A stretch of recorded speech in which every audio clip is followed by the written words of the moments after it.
Corona virus اصل خطرہ کیا ہے؟ فوجی گاڑیوں میں یہ قطاریں کسی ملک میں فوجی انقلاب کی نوید نہیں ہے، بلکہ یہ ترقی یافتہ یورپ کا مڈل کلاس ملک اٹلی ہے، جہاں کرونا وائرس اپنے پنجے گاڑ چکا ہے۔ آج دفتر سے نکلتے وقت اٹلی میں اموات کی تعداد چین سے زیادہ ہو چکی تھی۔ اب وہاں یہ حال ہے کہ میتیں اٹھانے کے لیے گاڑیاں نہیں ہیں، فوجی ٹرکوں میں میتیں بھر کر بغیر کسی غسل کفن دفن کے آخری رسومات کے دفن کی جا رہی ہیں۔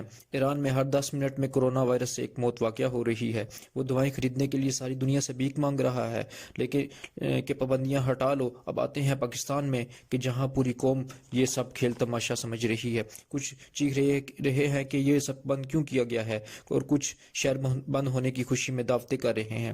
میں آپ کو بتاؤں کہ اصل خطرہ کیا ہے۔ اصل خطرہ یہ ہے کہ مرض جب بگڑتا ہے تو سوائے وینٹیلیٹر کے کوئی چارہ نہیں رہتا، اور وینٹیلیٹر نہ ملنے کا مطلب ہے موت۔ دستیاب اعداد و شمار کے مطابق پورے ملک میں کل ملا کر جو وینٹیلیٹر ہیں وہ ہیں 2500 سے زیادہ نہیں ہیں۔ آپ نے یقیناً یہ تعداد پہلی بار سنی ہوگی، اب تھوڑا گھبرا بھی لے۔ پنجاب میں سرکاری اور غیر سرکاری ملا کر 1700 وینٹیلیٹر ہیں، بلوچستان میں کل 49، KPK میں 150، سندھ میں تقریباً 400 وینٹیلیٹر ہیں، اور ملک بھر کے پرائیویٹ اسپتالوں کے پاس تقریباً 175 وینٹیلیٹر ہیں۔ اب اگر یہ وبا پھیلتی ہے جو کہ پھیل رہی ہے، اب تک یہ تعداد 1000 کراس کر چکی ہے، بلکہ یہ اب 2500 ہو چکی ہے، تو یہ 2500 وینٹیلیٹر ملک کے اشرافیہ کے لیے بھی ناکافی ہوں گے۔ تو عام آدمی کو کیا ملیں گے؟ اس لیے اسکول بند کیے، کالج یونیورسٹیاں نجی سرکاری ادارے بند کر دیے گئے، پھر بھی عوام سنجیدہ نہیں، تو کرفیو آخری آپشن ہے۔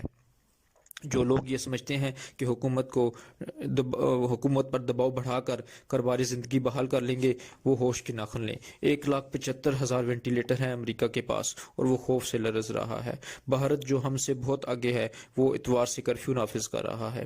آسٹریلیا نے اپنے ملک میں داخلہ بند کر دیا ہے۔ چین سے جسے ٹیکنالوجی کے سپر پاور نے اس جنگ میں فتح محض لاک ڈاؤن پر عمل کر کے حاصل کی۔ جنوبی کوریا نے لاک ڈاؤن کر کے خود کو محفوظ رکھا۔ مجھے معلوم ہے معاشی نقصان شدید ہوگا۔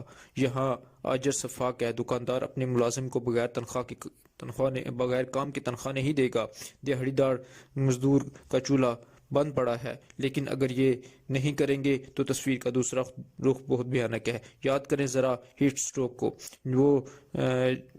وہ صرف ایک شہر کراچی کی رودات تھی۔ 4 دن میں یہ حشر تھا کہ کہیں نہ کفن تھا، نہ دفن کرنے والے لوگ تھے۔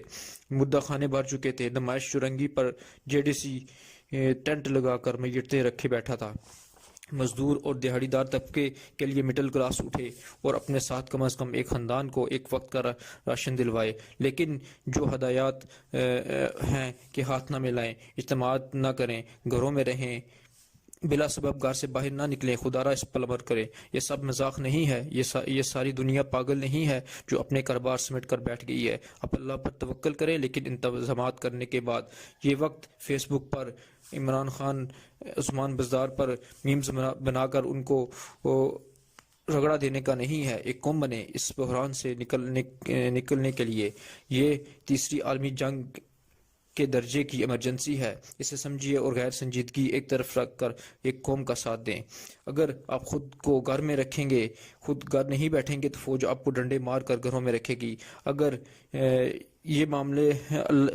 رزق کے معاملے میں اللہ پر بھروسہ کریں گے تو تنگی تو یقیناً ہوگی۔ غذائی قلت بھی اس وقت سب سے بڑا مسئلہ ہے اور خطرہ ہے۔ ایسے حالات میں ہمیں سوچنا ہوگا کہ ہم خوراک کو ضائع نہ کریں۔ یاد رکھیں، حکومت اکیلے اس بحران سے نہیں نکل سکتی، قوم کو ساتھ دینا ہوگا۔ اس ویڈیو کو زیادہ سے زیادہ شیئر کریں تاکہ جن لوگوں میں عقل کی کمی ہے انہیں تھوڑی عقل آ جائے، اور وہ کرونا وائرس کو ہنسی مذاق میں اڑانے کے بجائے اللہ سے توبہ کریں۔